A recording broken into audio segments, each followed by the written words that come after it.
Under-19 ప్రపంచ cup టోర్నమెంట్లో భారత్ జట్టు అదరగొట్టింది. చూస్తుండగానే లీగ్ దశను అధిగమించి సెమీఫైనల్ చేరుకున్న భారత్ జట్టు సెమీఫైనల్లో దక్షిణాఫ్రికా జట్టును చిత్తు చేసి సగర్వంగా 2024 ప్రపంచ కప్ ఫైనల్ కు చేరుకుంది. సెమీఫైనల్ మ్యాచ్లో ఆరంభంలో వెనుకబడినా కూడా తర్వాత అద్భుతంగా పుంజుకుని దక్షిణాఫ్రికా అండర్-19 జట్టుపై 2 వికెట్ల తేడాతో చారిత్రక విజయాన్ని నమోదు చేసి ఫైనల్ కు దూసుకెళ్లింది.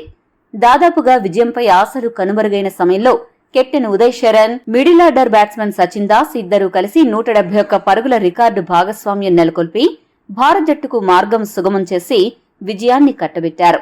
అండర్-19 క్రికెట్ చరిత్రలో టీమిండియాకు ఇదే అత్యధిక భాగస్వామ్యం కావడం విశేషం. ఈ మ్యాచ్లో టాస్ గెలిచిన భారత్ జట్టు అండర్-19 జట్టు కెప్టెన్ ఉదయ్ శరణ్ ప్రత్యర్థి జట్టును బ్యాటింగ్ చేయమని ఆహ్వానించాడు. దీంతో మొదట బ్యాటింగ్ చేసిన దక్షిణాఫ్రికా జట్టు 7 వికెట్ల నష్టానికి 244 పరుగులు చేసింది. దక్షిణాఫ్రికా జట్టులో ఓపెనర్ లోవాన్ ప్రిటోరియస్ అద్భుతంగా ఆడి జట్టుకు చక్కటి ఆరంభాన్నిచ్చాడు. మరో ఓపెనింగ్ బ్యాట్స్మన్ నిష్క్రమించినా కూడా తాను మాత్రం మొండి పట్టుదలతో క్రీజులో నిలబడిపోయాడు. రిచర్డ్ సెలెత్స్వాన్తో కలిసి 3వ వికెట్కు 68 పరుగుల భాగస్వామ్యం నెలకొల్పి 102 బంతుల్లో 76 పరుగులు చేసి అవుటయ్యాడు. రిచర్డ్ కూడా చివరి వరుస బ్యాట్స్మెన్తో కలిసి దూకుడుగా ఆడడంతో దక్షిణాఫ్రికా జట్టు 224 పరుగుల స్కోరైనా సాధించింది. భారత అండర్-19 బౌలర్లు అద్భుతంగా బౌలింగ్ చేసి దక్షిణాఫ్రికా జట్టును తక్కువ స్కోరుకే పరిమితం చేయడంలో విజయవంతమయ్యారు. రాజుల్ అంబానీ 3 వికెట్లు తీయగా ముషీర్ ఖాన్ 2 వికెట్లు, సోమి పాండే 1 వికెట్ తీశారు. అనంతరం 245 పరుగుల లక్ష్యంతో బరిలోకి దిగిన భారత అండర్-19 జట్టును ఆరంభంలోనే దక్షిణాఫ్రికా అండర్-19 బౌలర్లు అద్భుతంగా కట్టడి చేశారు. కేవలం 32 పరుగులకే 4 వికెట్లు కోల్పోయి పీకల్లోతు కష్టాల్లో పడిన భారత అండర్-19 జట్టును కెప్టెన్ ఉదయ్ శరణ్, సచిన్ దాస్ ఇద్దరూ కలిసి గట్టెక్కించే ప్రయత్నం చేశారు. వీరిద్దరూ కలిసి 5వ వికెట్కు ఏకంగా 171 పరుగుల భాగస్వామ్యం నెలకొల్పి భారత్ జట్టును విజయ తీరాలకు చేరువుగా తీసుకొచ్చారు.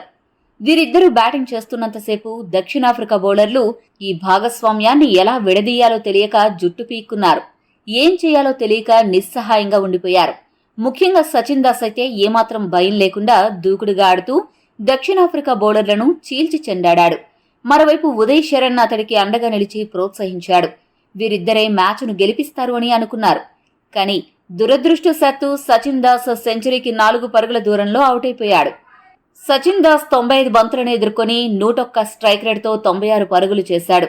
వీరిద్దరూ 5వ వికెట్కు 171 పరుగుల భాగస్వామ్యం నెలకొల్పారు. సచిన్ అవుటయ్యాక కూడా ఉదయ్ శరణ్ మాత్రం పట్టు వదలకుండా గెలుపు కోసం ప్రయత్నం చేశాడు.